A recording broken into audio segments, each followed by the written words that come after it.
thank you. Thank you very much. It feels like it's taken me quite a long time to get here. Last year, quite a few of my friends went on the ordination retreat, and I felt a little bit sad. I thought I've missed spending that magical time with my peers, my friends. But things have a way of turning out the best way, and I think that's what happened for me on this retreat that I've just been on.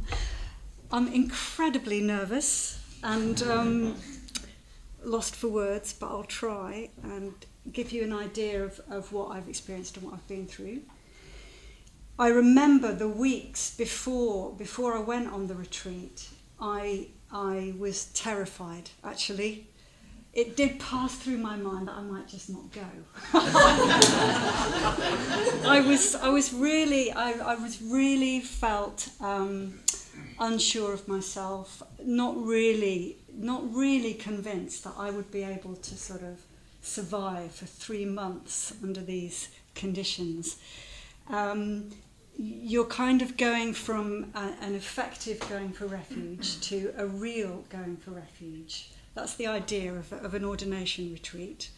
So I'm quite happy to put the three jewels, the Buddha, the Dharma and the Sangha, at the centre of my life, because they are endlessly beautiful and interesting and inspiring, and you get to meet really great people. But enlightenment, that's scary, and that's what happens when you're really going for refuge.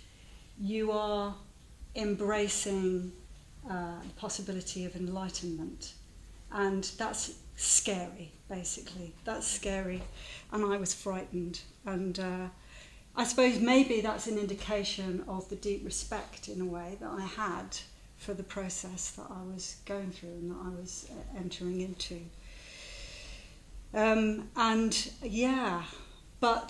It took me very little time to settle when I actually got there.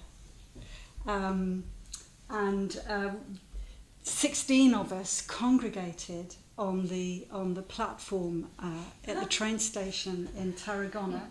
All 16 of the retreatants got to the train station at the right time, the right place, and we all said hello to each other. And some of us noticed that the train was going to be 15 minutes late. But when a train came to the right platform at the right time, with kind of Valencia on it, which is kind of the right direction, all 16 of us got onto this train. And we just sat there sort of chatting for an hour or so until we realised we were on the wrong train. And we'd gone quite a long way in the wrong direction. So then we had to wait quite a while to get off the train. And we had to sort of find a way of getting to the retreat centre before nightfall kind of thing.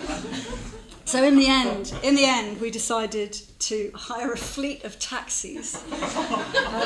I think I got the best deal because I was in a taxi with an Elvis enthusiast who was very excited to be driving us to the mountains of Aragon. And we drove through the mountains of Aragon to the sound of Elvis Presley, which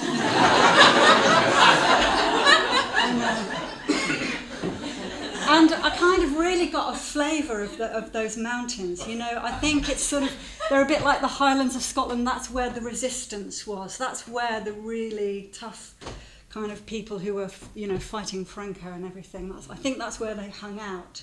And I got a real flavour of that. And I started to really get a flavour of austerity, actually. That austerity is a very beautiful thing, as long as we're all sharing it, equally, as long as we're not imposing it on other people, as long as we're all embracing it, that is really kind of like a joyful thing. And that's what I experienced on the retreat. It's fairly basic. It's not as basic as it used to be, but it's still fairly basic. It's quite hard work to live on the mountain. And you've got to be very sort of, efficient with water. And so I cut my hair off for 2 reasons: a spiritual reason, and because I realised washing my hair was not going to be much fun under those conditions. One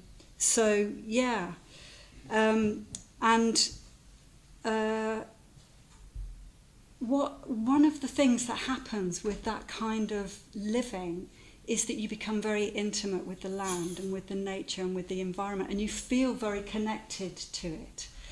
And that was one of the things that really helped me with my anxiety, I think. I kind of felt that I was living a kind of a meaningful life that was kind. It was kind to the environment. But the environment wasn't necessarily extremely comfortable. So there was also the community that I was living with, which was incredible. I think in the years that I've been training to get ordained, I've experienced, some quite challenging times. I've been living in community for, I think, probably, I don't know how many years, 10 possibly, or 9. And some of those years have been sort of quite challenging in terms of communication and difficulties. And I've worked in team-based right livelihood, which is also very challenging at times. And sometimes I've thought, well, in a way you have to expect that. That's part of the struggle. That's part of making yourself, of finding out who you are. It's kind of, there's something meaningful about that as well. But I landed in this retreat community. It was quite simply the most harmonious community I've ever experienced, and far more harmonious and enjoyable than I was able to imagine. Halfway through, I thought, what have I done to deserve this? I'm so happy. I don't want it ever to end. And I could feel sort of waves of healing energy just breaking over me a lot of the time that I was there. There was a lot of laughter. And, it wasn't all completely, that some of the difficult things did arise, but I was able to sort of stand back and just detach from them, which was incredibly satisfying as well. So, and to spend 3 months basically with the same 16 people, that's another very rich form of intimacy. Very rare to have that experience where you only really basically see the same 16 people for 3 months until the preceptors arrived. I remember feeling a little bit nervous about the preceptors. So we had, how many preceptors did we have? 12 preceptors came to stay, and I remember thinking, no, it's going to destroy our beautiful harmony. And we all split off, I had Danayutta, everybody had their little preceptor to go off and they'll walk. So it's a bit like suddenly we were all in a relationship.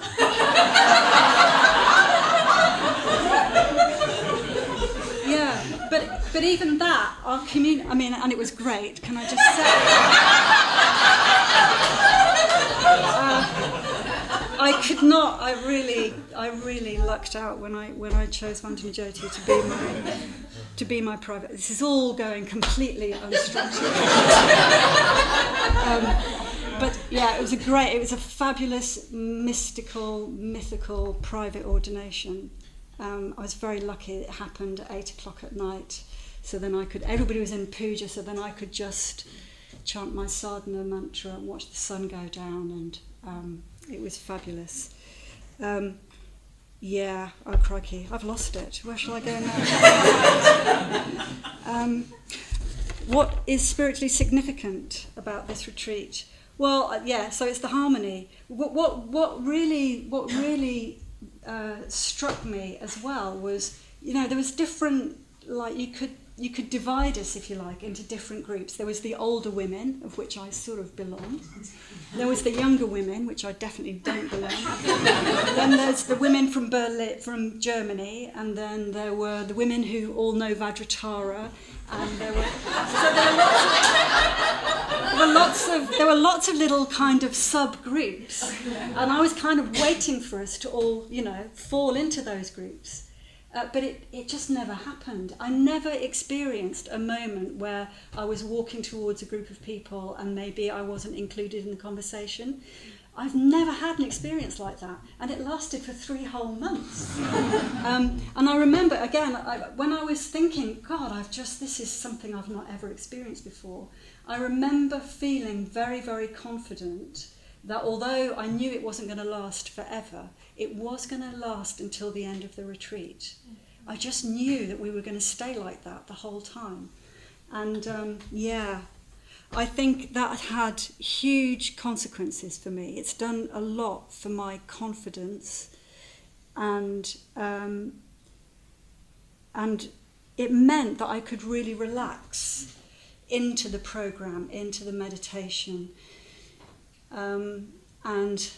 So it really did become very mythic for me and very cosmic. In sort of quite a I can't really describe that to you.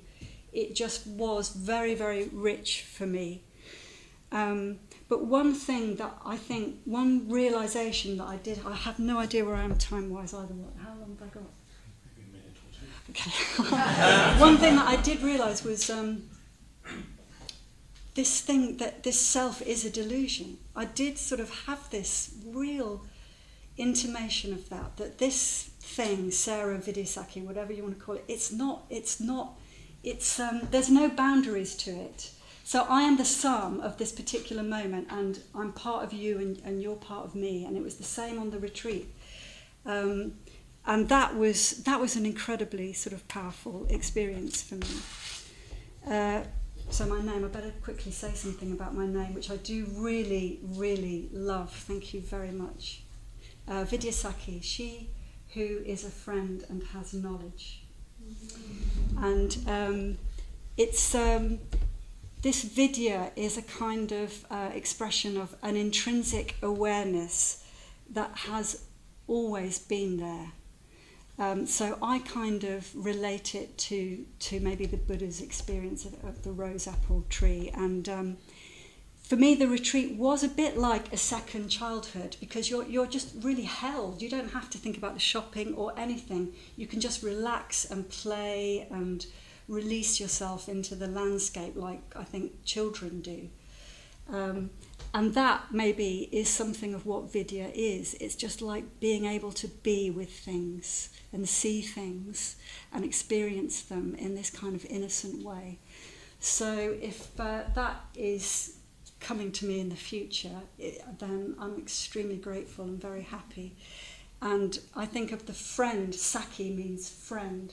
I think of the friend as my sort of mission. I have to be friendly to myself, to other people, and to my experience to the best of my ability. So remind me of that. And I think I better stop.